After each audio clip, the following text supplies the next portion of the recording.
Hello mga Mars! Welcome back to my channel, Karen Scoop Station here. Disclaimer, itong video na isi-share ko sa inyo, hindi ko po pagmamayari. At i-credit natin ang owner nito na si Tito Sen Soto ng kanyang TikTok account. I-share kasi ni Maine Mendoza sa kanyang Instagram story ang video na to.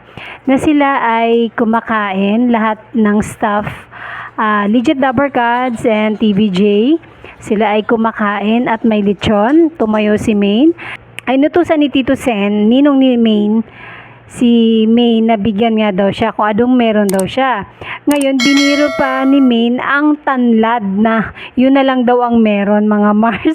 Tawang-tawa naman ako, tanlad na lang talaga ang ibibigay kay Tito Sen. And nung nakauwi na sila Mr. and Mrs. Atayde galing sa kanilang Europe vacation, i-share ni Maine Mendoza noon sa kanyang Instagram story na may caption na post-trip food baby treatment on the cool waves at Bello Beauty. Ito na yung after nilang mag-vacation nga nung silang nag-vacation sila sa Europe, sila mag-asawa, ito agad ang ginawang treatment ni Maine Mendoza. Alam nyo mga Mars, talagang inintindi ko muna yung caption na yun kasi nga may nakita akong word na baby, so doon ako nag-focus.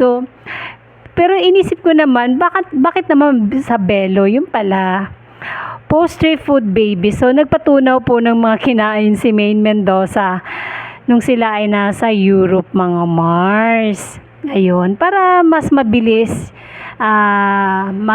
para mabilis matunaw yung mga, siyempre, ang sarap ng mga kinain nila doon mga Mars. Pag nasa Europe ka, ang sarap ng mga food, especially desserts. Saka, diba, sinishare naman din niya yung ibang mga food ng mga kinain nila doon. Kaya ayun, natuwa lang talaga ako at nagtaka una dahil may baby. Doon talaga ako nag-focus sa baby. Ewan ko lang kung napanood nyo yung Instagram story na yun mga Mars. And that's it mga Mars. Thank you for watching this video.